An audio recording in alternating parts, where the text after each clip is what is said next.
आपको समाजवादी पार्टी के नेता याद है, मोहित खान? याद कीजिएगा दोस्तों, किस तरह से मुख्यमंत्री आदित्यनाथ के बुलडोजर ने इनके शॉपिंग कॉम्प्लेक्स को तहस नहस कर दिया था। क्यों? क्योंकि एक नाबालिग के बलात्कार से उनका नाम जोड़ दिया गया था। क्या आप जानते हैं कि अयोध्या की एक अदालत ने पॉक्सो के इस मामले में मोहित खान को दोष मुक्त करार दे दिया है? सही सुना आपने। मगर याद कीजिएगा किस तरह से मुख्यमंत्री आदित्यनाथ ने विधानसभा में समाजवादी पार्टी को कटघरे में खड़ा कर दिया था।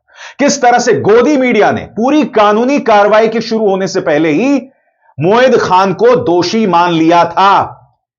किस तरह से पापा की परियां और मीडिया के गुल्लू और कालू उन पर प्रहार कर रहे थे।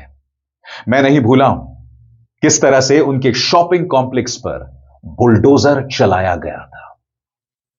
किस तरह से अखिलेश यादव को कटघरे में खड़ा किया जा रहा था जब उन्होंने सिर्फ इतना कहा था कि इस मामले की डीएनए जांच हो जाए। और अब अयोध्या की अदालत ने भदरसा के इस मामले में उन्हें बरी कर दिया है, पूरी तरह से बरी कर दिया है। मामला क्या है, कुछ देर बाद, मगर मैं आपके सामने दो क्लिप्स एक के बाद एक पेश करना चाहूंगा। सबसे पहले रूह कपा देने वाली उनकी बेटी की रुदाली।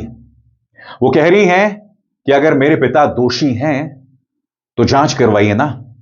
वो ये कह रही हैं कि क्लास के अंदर जो लोग उनसे आंखों में आंखें मिलाकर देख नहीं सकते थे, आज उन पर ताने कस रहे हैं।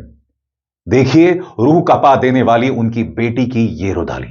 स्कूल में मेरे जो बॉयज मेरे से नजर नहीं मिलाते थे, आज वो मुझे मैं बॉय का इनकाउंटर करो वो नाम से डाल रहे हैं। वो कसूरवार है वो, उनको इंसाफ मिलना चाहिए।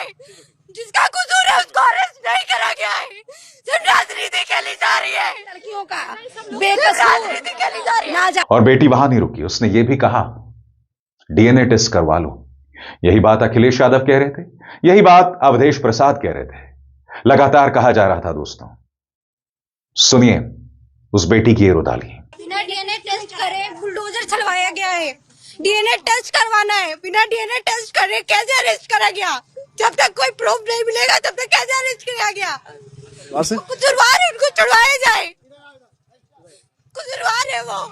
मैं आपको क्यों बता रहा हूं दोस्तों, क्योंकि हम उस समाज में जी रहे हैं जहां एक मामले में एक मुसलमान का नाम आ जाए, आरोपी भी नहीं, सिर्फ नाम आ जाए, तो हमारा मीडिया, भारतीय जनता पार्टी, आम जनता उसे दोषी मान लेती है। मोहित खान के खिलाफ किस तरह का प्रोपेगेंडा गोदी मीडिया से लेकर मुख्यमंत्री आदित्यनाथ ने चलाया था।